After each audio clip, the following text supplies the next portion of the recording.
You're listening to an archived Cabral Concept podcast. After listening to this show, check out the most up-to-date podcasts available at stephencabral.com/podcasts or search directly on iTunes. And now, welcome to the Cabral Concept, where board-certified naturopath and integrative health practitioner Dr. Stephen Cabral shares how he was diagnosed at the age of 17 with a life-altering illness and given no hope for recovery. It was only after studying and traveling all over the world did he discover how to combine ancient Ayurvedic healing practices with state-of-the-art naturopathic and functional medicine to fully rebalance the body and re-energize it with life. It's time to discover how to get well, lose weight, and finally feel alive again. And now, here's your host, Dr. Stephen Cabral. It is our Wellness and Weight Loss Wednesday. And while we won't specifically be talking about exact weight loss techniques, what we will be going over are these specific Ayurvedic-based answers to keeping the body healthy. This is something that I've been striving for many years now, literally many years of trying to boost my immune system. Because you're talking to someone who used to get a sinus infection every 2 weeks during the winter. You could literally change the season by me getting sinus infections from late October all the way through early April. And then at early April, it would just be allergy season for me. So it was a brutal 8 months or so of the year here in New England. Well, the nice thing is I no longer have those issues. I got into living the proper Ayurvedic-based lifestyle. So whether you're a Vata body type, Pitta body type, or Kapha body type, that will not change the exact morning routine that I'm going to share with you today based on the Ayurvedic traditions of keeping the body healthy, keeping the body happy, and living a long, strong season. And then for us, again, here in Boston, that is a cold, raw winter. Now, I know a lot of our friends over in Australia and New Zealand, well, you're coming into your summer months in. Again, that's fantastic. Will you still use this routine? Absolutely. And the reason is that you want to keep the body strong in the summer, get enough vitamin D from the sun that you'll hopefully be able to take advantage of, walk outside with your shoes off, get to the beach, swim in the ocean, swim in the water, soak up all those negative ions, but get the body strong now because remember, every 3 to 4 months, all of those red blood cells are turning over. Your white blood cells are replicating and changing over as well. The memory from the previous white blood cells, not all of them, but some of them, are going to carry on to the next. What we need to do are create healthy white blood cells that aren't as reactive, that aren't as imbalanced. And the Ayurvedic way, I'm telling you right now, it's a game changer because you can be taking the right supplements, and you can be trying to get to bed a little bit earlier, all of those things. But it's about living in harmony with our environment. That's what we're missing right now.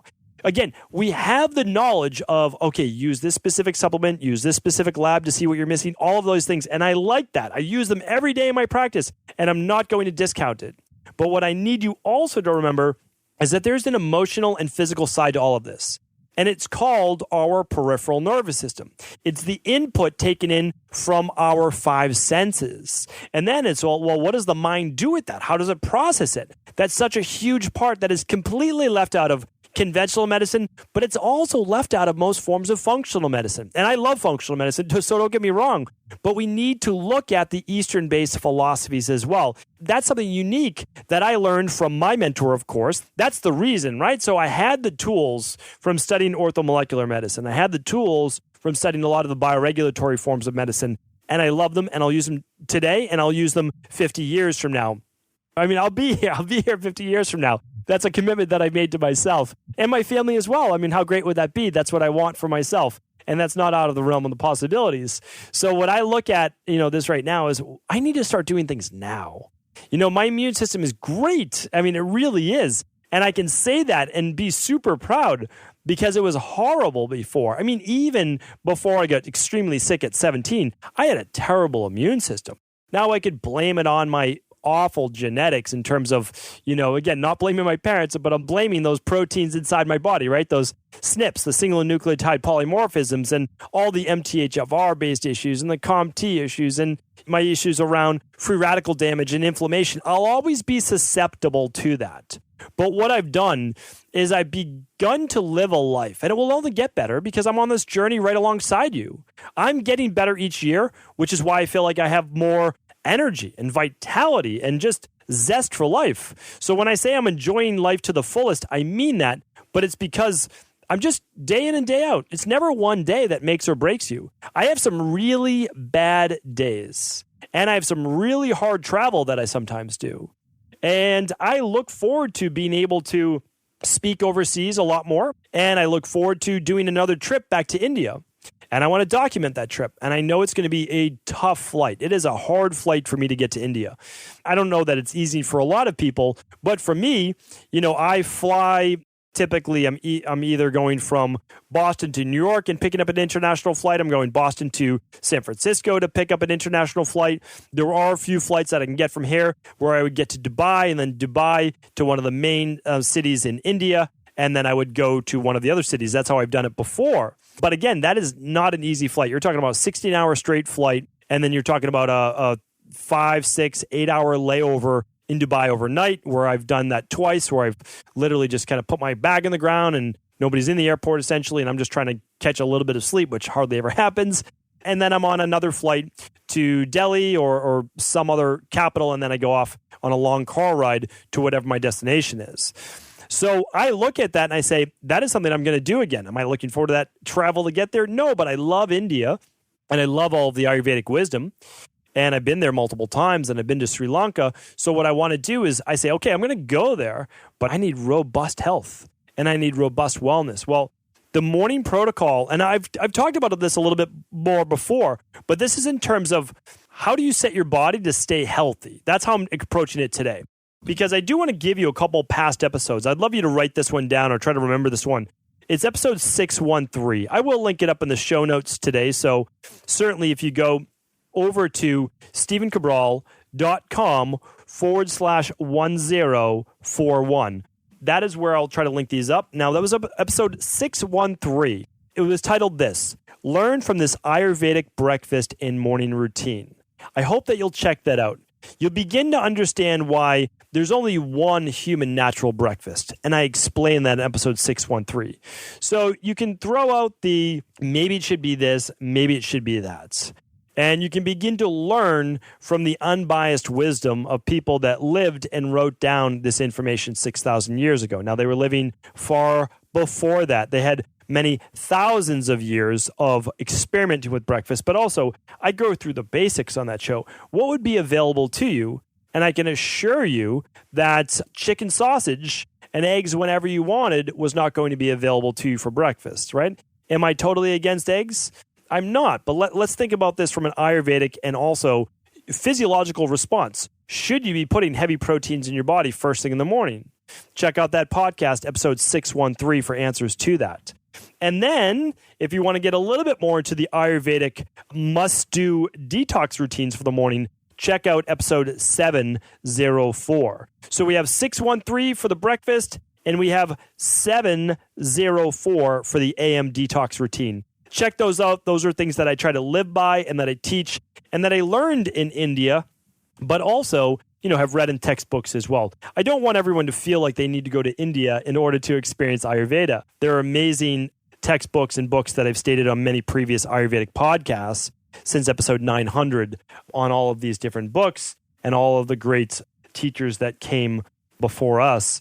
Some of those being Vasant Lad and Dr. David Svoboda and Dr. David Frowley, or Robert Svoboda, apologize, and many, many other great teachers. Those are just some people that I lean on, and they were my mentors, teachers as well. So, of course, my mentor, Dr. Pete, she deserves her due, and she wrote the textbooks, Ayurvedic textbooks called the Textbook of Ayurveda, and there are 3 of them.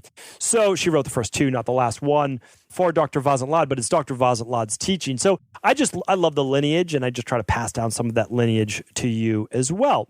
So why don't we get into today's show, explain exactly what these 8 steps are and how you can use them to your advantage.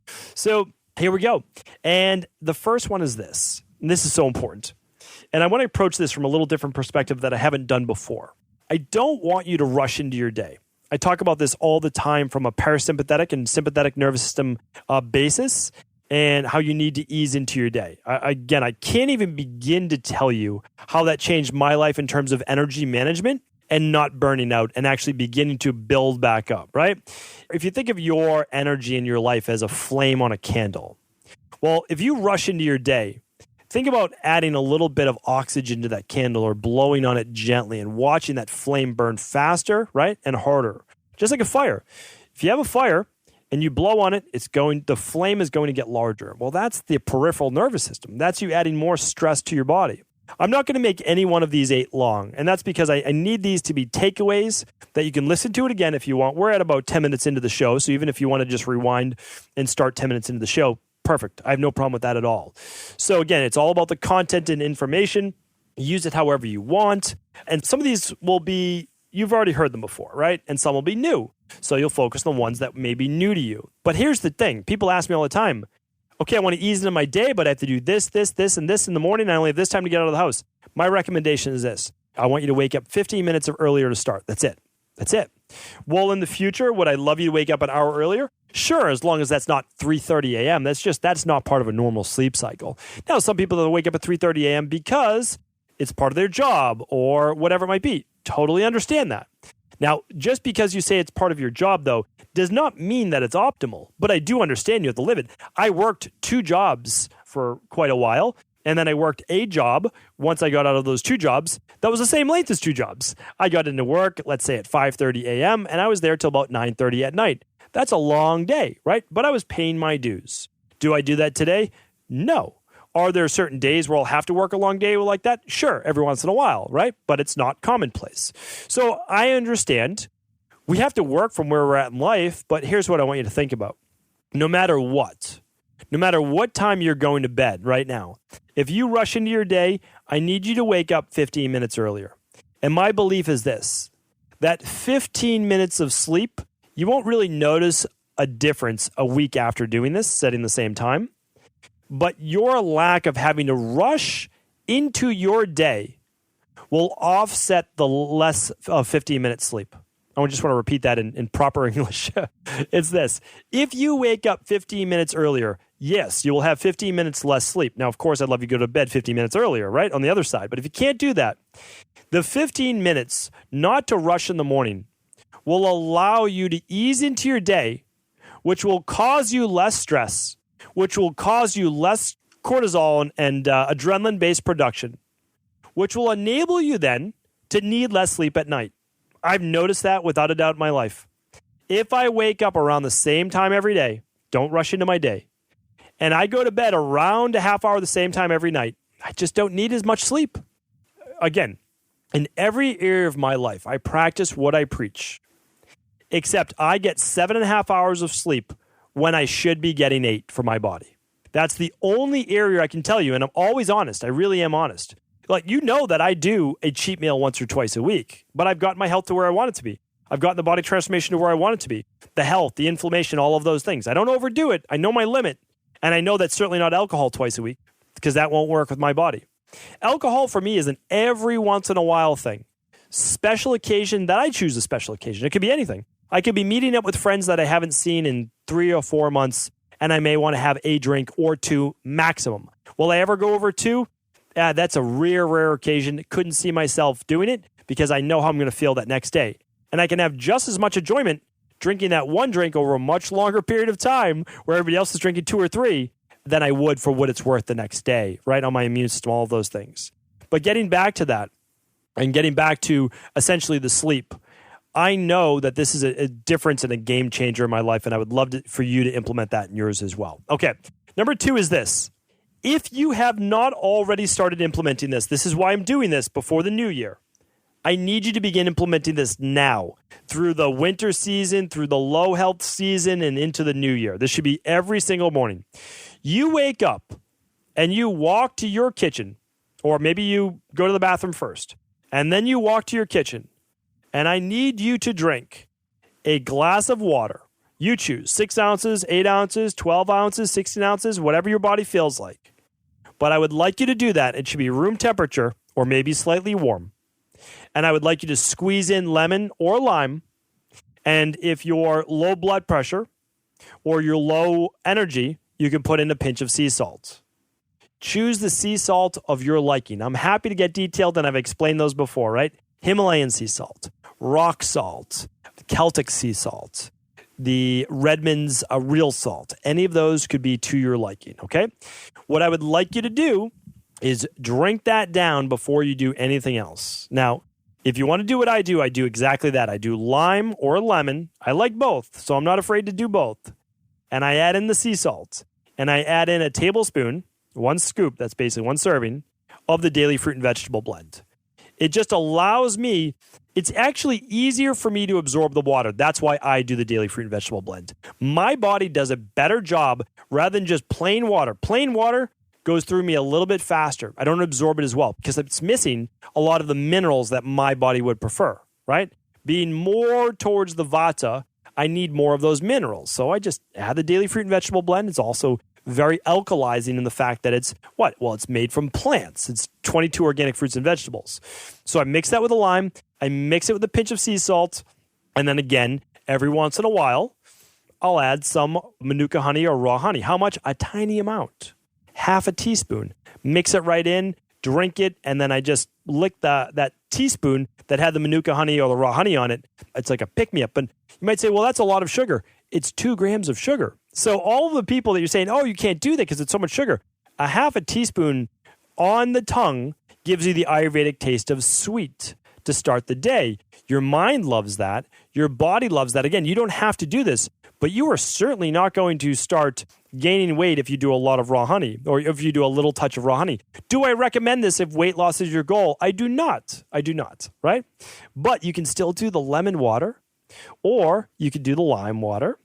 And if you have lower blood pressure, you can add a little bit of that pinch of sea salt. Works great. So I need you to do that because, and again, I taught why on the AM detox routine. So I do hope that you check out those previous podcasts as well. I won't go through all of that today, but this is really going to allow you to wake up digestion slowly, to prime the stomach and the acids, to begin to flush the liver and the kidneys, and it does all that with all these alkaline-based minerals and natural acids coming in, and then alkaline, of course, as it moves into the body, simply because they're alkaline-based minerals. I'm not going to go over, which I have done many times, of alkaline and acid on the body. All right, number 3 is this. Okay, you've drank your lemon water. We'll just call it lemon water. Again, it could be lime. It could be your daily fruit and vegetable blend. Glass of water, not cold, room temperature or slightly warm, right? To warm the inside of the body. I'm going to be ending with that today as well. Next, you want to do this, is you want to brush your teeth and scrape your tongue right afterwards, right? So why do you want to do this? Well, one is that a lot of people are worried about the acid from the lemon or the citrus on the enamel on their teeth. Totally fine. Totally understand where you're coming from. It does not cause a lot of people enamel-based issues unless you're swishing the water around in your mouth. You could also drink it through a bamboo straw or whatever straw, plant-based straw that you choose. But the other thing is this. You just drink your lemon water, head right to the bathroom, brush your teeth with some good baking soda or other type of toothpaste, and that will automatically neutralize the acid. Then you're going to use your copper tongue scraper. And again, if you don't know about that, check out that previous podcast on why you would ever use a tongue scraper, because I did chat about that before. And it's amazing for waking up those organs, scraping the bacteria off the mouth. Such a great, great thing. And that is up on episode 613. Also part of my oral hygiene episode as well. If I can find the number for that oral hygiene episode, I will try to link that up as well. Okay.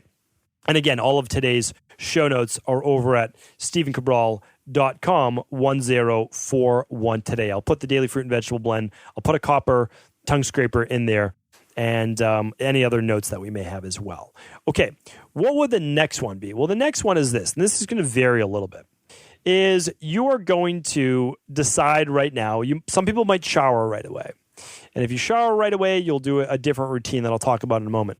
But for those people that are simply taking their time, easing into the day, and they're not on a rush to work, this is when you might eat your breakfast, okay? You might eat your breakfast a half hour or so upon, your morning routine, all of those different things.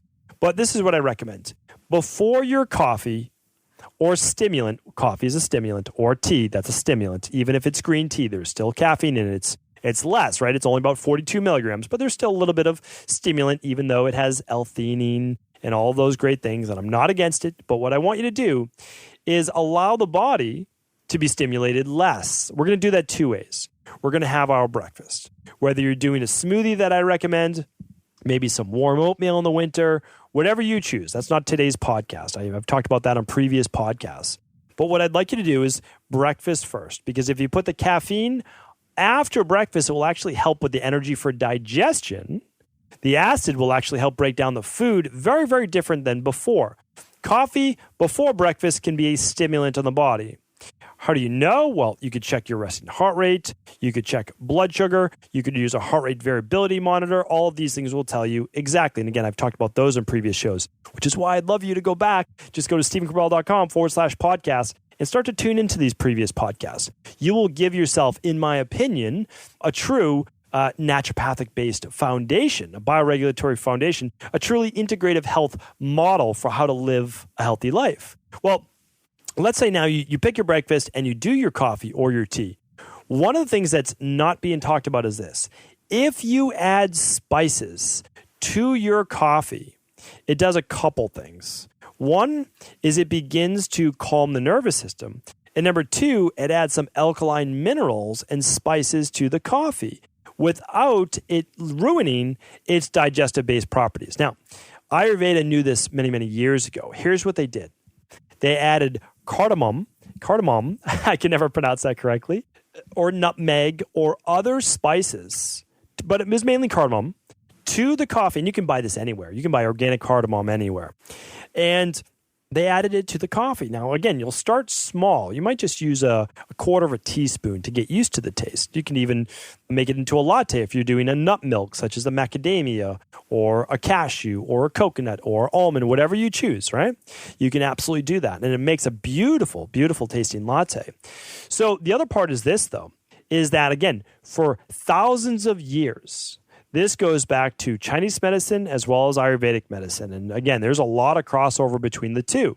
And that's because they shared knowledge along what was called the Silk Road as they were trading spices. Well, they also traded knowledge. So, and Ayurveda came first, and Chinese medicine had its own origins as well with Ayurveda, as well as what they learned from being in that neck of the woods as well. Well, what they used was cinnamon. Cinnamon was highly prized, and the cinnamon was used as a protective mechanism, especially those people where caffeine affected blood sugar. So how do you know if it's affecting you or not? Well, again, you can use a glucometer a half hour after drinking a cup of coffee, and you can see, or even 20 minutes later. So, I mean, those are all tests that you can run. But the nice thing is, as long as you don't have debilitating histamine-based issues or, real sensitivity to spices, you can add a half a teaspoon of cinnamon to your coffee or tea. And again, if you make it into a latte, it has a fantastic taste. I mean, really, it's a great, great flavor. You make a little vanilla latte, of course, non-GMO vanilla, and you mix in some of the cinnamon. You'll love it. It will be absolutely delicious. And it will allow you not to get as much of a spike in blood sugar. So I'm a huge advocate of that. Huge, huge fan. So it has a weight loss component to it. Great for the kapha body type as well. All right, next, if you had your breakfast, you had a little bit of coffee, now you get in the shower, and again, you could do this vice versa. This is what I recommend, and I spoke about this before as part of the Ayurvedic morning routine. Abhyanga, internally and externally. Well, what is that? Well, it's basically the self-massage. In the winter, when you need to boost the immune system, when you need to keep that body healthy, you can actually give the body a protective coating. And they did this with sesame oil, warmed sesame oil. How can you warm sesame oil? Well, you can actually just get a little warmer, which is a little tea candle below it, and it heats it in a ceramic vase, and the pot is just stainless steel. And you can heat up your sesame oil that way. It's an ancient tradition. We used to do that at my wellness center. And an absolutely great way to warm sesame oil and then give the body self-massage. It does two things. And again, I'm not going to go in depth with this right now, because I did speak about this in a previous podcast. You will calm the stress of the body by giving yourself the self-massage with sesame oil. Sesame is calming to vata. It's warming, great for the wintertime, right? What would be cooling? Well, coconut oil would be more cooling. You might want to do that more of the summertime, and you may not even need it as much in the summer. But it also allows the skin to be less dry. Because if you're taking these warm showers, these hot showers, and you're heating your home, it's sucking the moisture right out of your body, which is why you need to stay hydrated. But by putting this oil in the body, it brings back moisture to the skin naturally. It doesn't just coat the skin. It doesn't just not let the moisture leave. It helps with that, but it also brings moisture back in. It allows then a couple things as well. It warms the body, so it helps with the immune system. The colder the body, I'll be speaking about that next, the worse the immune system. But also, this enables the body to not have the cracked, dry skin that can allow some of the bacteria, some of the pathogens, some of the viruses right into the body. So amazing. I mean, you will not turn back. You will not turn back, especially in the dead of winter, the cold months of winter, if you begin doing a little bit of the sesame oil massage before you get in the shower. Okay, it's also antibacterial, antimicrobial. So you won't really need to use like a lot of the soaping up and all of those things. You can just gently wash off the top layer of the oil, towel dry. You'll notice that your skin might be just a little bit more oily. Not too oily, but it will just have a natural oil to it. That is a good thing in the wintertime when dry skin is so prevalent. So remember that one for those people with dry skin out there. And then at the same time you're doing this, you can be oil pulling. Right? Put some of that sesame oil into your mouth, or you can use coconut oil, your choice. You don't need a lot. We're talking about a half a tablespoon to a tablespoon. Just swish it around in your mouth, gargle with it. What does that do? Well, of course, as we spoke about before, it helps to pull the bacteria out of the gums. It helps with gingivitis. It helps with plaque in the mouth. But also, during this time of the year, it helps kill the strep bacteria in the back of your throat. Gargle with it. Swish it around. So fantastic. I'm a big advocate of this as well. These are all natural, ancient Ayurvedic-based practices. And this last one, number 8 is this. And again, I have to say though, while you are oil pulling, do not spit it down your shower drain, your sink drain. Spit that oil in the trash so it doesn't start to clog up the drain, right? Okay, number 8 is this. The last one, the final one. This is so important, and I found this to be true. Keep your body warm. I don't care what season it is. Keep your body warm. And they say in traditional Chinese medicine, keep the wind off your neck. And in traditional Chinese medicine, which again mimics that of Ayurveda, is that a cold can only live in a cold body.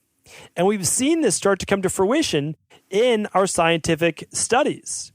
When you're very, very cold, it actually starts to lower your immune system, your white blood cell defense. It also slows blood flow, which means that there's less circulation of white blood cells to the viruses that might be coming into your body, the bacteria that might be coming into your body. And we know that the higher the body temperature, of course, within normal barometer, is that it's going to help to kill these viruses. Well, it's also one more reason of why infrared sauna or regular sauna is so great in terms of killing viruses naturally and warming up the body. So if you have an infrared sauna, I have a lot of links for you today. I'm going to have to write these down in my notes. IFR sauna. I'm going to link up oil pulling. I'm going to link up the tongue scraper, a bunch of things I'll put in the notes today. Simply head on over to stephencabral.com/1041 for all of these different notes today. Just all of the ones that I use specifically myself. You're always welcome to do what works for you. I never have a problem with that at all. But I think that at least a place to start, right? A foundation for what I'm doing, what I'm recommending in my practice might just be a decent place to start. So how can you keep your body warm? Well, you dress in layers. That's the best thing. Be warm. Be overdressed when you leave the house in cold weather. And again, if you're going out for the summer or even spring, and it could be a cool day, just wear a cover up. Wear something in case it does get cool. You can always take off layers. But wear a hat, wear gloves, have a coat that's buttoned that wind is not blowing onto your chest. Have a coat that has a high collar that's blocking the wind from the back of your neck. You know, literally, I travel to work every day, and I wear these things called 180s. I'm sure you've heard about them before. It's kind of like ear muffs where I look and feel a little bit manly, whatever that means. You know, for me to wear those 180s, I really like them. They fit well. I think they're great. I like them without me having to wear a winter hat, all the time going to work. I don't have that type of hair that goes nicely in a hat. I take off a hat and someone's like, what happened to you? So I wear the 180s. I love those. And I just wear a pair of gloves. And again, I'm warm. I'm extra warm. I make sure of that. I have layers that I need. I'll keep the heat were to go out. I have a sweatshirt, like all of those things. And you might say, well, that's overdone. It's not overdone at all because you can just kind of have these fail safes. If you go to work and it's cold at your work, well, just keep a sweater there. There's nothing wrong with that. And dress warm as you leave the house. Nothing wrong with that at all. Overdress. You can always cool yourself down if you live in a cold climate and for that season. So hopefully these tips help you today. They are things that I live by. They allow me to, maybe I'll get a cold or so once or twice during the winter, but I'll recover fast because I know those immune-based protocols to do. But the nice thing is I'm not getting sick every 2 weeks with my girls bringing home things from, kindergarten. And I'm not getting all of the bronchitis and pneumonia and sinus infections that I used to get. So this is it's been life-changing for me. I want to pass on this information today. Hopefully it's been helpful. If it has been, as I always say, please do feel free to share this information with anyone else it could serve. Did you know that the body really only becomes sick or unbalanced in only 2 ways? Over time, you become deficient in vital nutrients, and you also accumulate toxins internally and from the environment. As those nutrients diminish and you increase your total toxic load, your body then begins to show the first signs of dis-ease. It's actually quite predictable, and the good news is that if we know how you began to fill up that proverbial rain barrel, we also know how to empty it to begin the healing process. I was fortunate enough to learn this ancient healing process from my mentor after suffering from debilitating diseases for close to a decade. It was only when I began to implement these techniques did I finally overcome my illnesses and go on to live a life of energy and vitality that I now enjoy.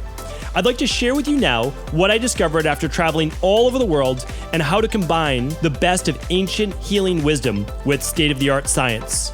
Allow me to teach you exactly how I've been able to help over 250,000 people to empty their rain barrel and begin to transform their body and lives into what they've always hoped they could be. To get your copy of the international bestseller, The Rain Barrel Effect, simply go to stephencabral.com/rainbarrel.